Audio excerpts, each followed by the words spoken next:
السلام علیکم ناظرین، میں ہوں احسن امین راجہ،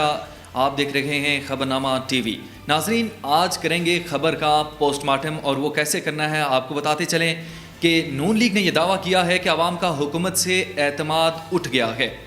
آپ نے دیکھا کہ 2018 کے الیکشن ہوئے، پاکستان تحریک انصاف حکومت میں آئی اور حکمران جماعت ہے۔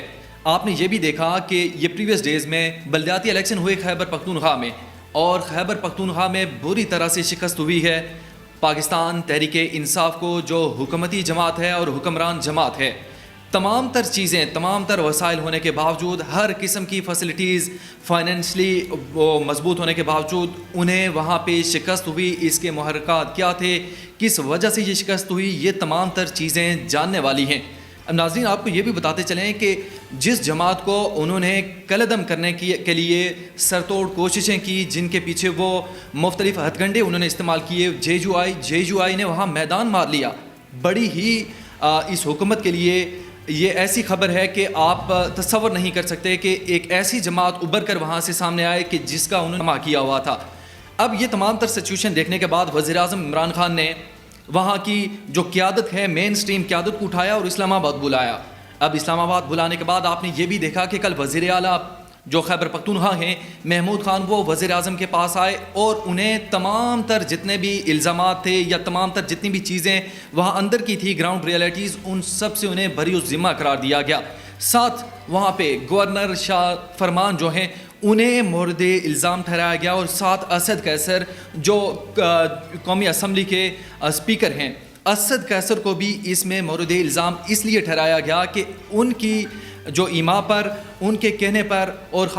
خاص کر جو وہاں پہ ایک سینئر منسٹر ہیں عاطف خان اور شہرام ترکئی، ان تمام کی جو ایما پر وہاں پہ جو ٹکٹس تقسیم کیے گئے، سب کو مورد الزام ٹھہرایا گیا اور کہا گیا کہ ان کی وجہ سے ہم وہاں کا بلدیاتی الیکشن ہارے ہیں۔ وزیر اعظم نے کافی اس پر نوٹس لیا، اور تمام تر جو ترجیحات تھیں ان کی مین سٹریم لائن پر انہیں بڑا افسوس بھی ہوا اس حوالے سے کہ بڑی مشکل سچویشن سے ایک ہم نے وہاں پہ ایک گورنمنٹ بنائی ہے، تمام تر چیزیں سیٹ اپ کی ہیں، لیکن سوچنے کی بات یہ ہے کہ کیا مہنگائی کی وجہ سے، بے روزگاری کی وجہ سے، یہ تمام تر جو مشکلات ہیں عوام پر، اس کی وجہ سے عوام نے مخالفت کی ہے پی ٹی آئی کی، یا پارٹی کے اندر کے اختلافات کی وجہ سے یہ تمام تر مشکلات پی ٹی آئی کو سہنا پڑ رہی ہیں؟ اس پر وزیر اعظم عمران خان نے سخت نوٹس لیا اور وزیر اعلیٰ کو تمام تر ترجیحات کو دیکھتے ہوئے ایک پروسیجر بنانے کے لیے وہ بھی کہا، اور ساتھ یہ بھی کہا کہ ان تمام تر چیزوں کو آئندہ کے بعد میں خود دیکھوں گا۔ اب دیکھنے والی بات یہ بھی ہے کہ کیا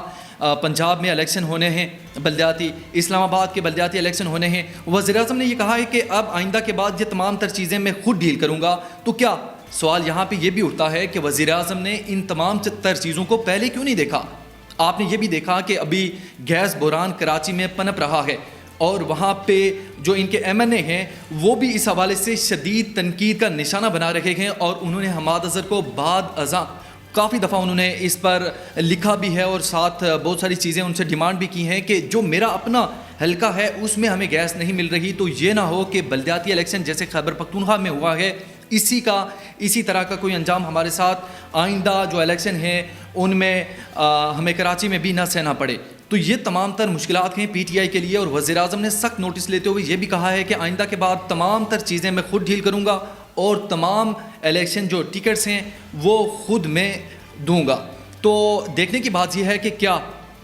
ناظرین، آپ کے لیے بھی یہ سوال چھوڑے جا رہا ہوں، اور آپ کو بھی یہ اس پر نظر رکھنی ہوگی کہ کیا وزیر اعظم واقعی میں وہی 2018 میں جب آئے تھے تو 100 دن کا پلان وزیر اعظم نے دیا تھا کہ میں 100 دن کا پلان لے کے آ رہا ہوں، اور ہمارے پاس بہت سٹرونگ ٹیم ہے معاشی، اور ہم نے یہ تمام تر چیزیں دیکھنے کے بعد اس تمام تر سیٹ اپ کو بالکل سموتھ کر دینا ہے، لیکن اس کے بعد وزیر اعظم نے 6 ماہ کا ٹائم بھی مانگا تھا، یہ بھی آپ کو یاد ہوگا۔ پھر ابھی 3 سال کا عرصہ گزر چکا ہے، اور ساتھ ہی ساتھ یہ بھی ہے کہ وزیر اعظم 2 سال اور کا ٹائم مانگ رہے ہیں۔ 20 ماہ کے اندر کیا وزیر اعظم اس نظام کو چینج کر پائیں گے، یا اسمبلی کے اندر کوئی چینجنگ متوقع ہے آئندہ دنوں میں؟ یہ تمام تر چیزیں ایسی ہیں کہ جو آپ کے لیے اور ہم سب کے لیے جاننا بڑا ضروری ہے، اور ان کو جاننا بھی چاہیے، کیونکہ مہنگائی، بے روزگاری، جتنے بھی معاملات ہیں، معاشی لحاظ سے آپ دیکھ سکتے ہیں کہ پاکستان ایک مشکل صورتحال سے گزر رہا ہے، اور پچھلے دنوں آپ نے یہ بھی دیکھا ہوگا کہ شبر زیدی جو ایکس چیئرمین ہیں FBR، انہوں نے بھی اس حوالے سے کافی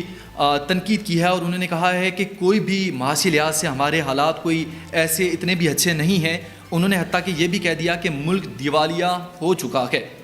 افسوس کی بات یہ ہے کہ پھر بھی ہمارے حکمران ہمیں یہ تسلیاں دے رہے ہیں کہ ہم سموتھ وے میں ہیں، ہم ٹھیک چل رہے ہیں۔ میرے خیال میں یہ صرف عوام کو دھوکہ دینا ہے۔ جب تک عوام ان تمام تر چیزوں کو جانیں گے نہیں، اپنے حقوق کے لیے جو ان کے حقوق، جو ان کے رائٹس بنتے ہیں،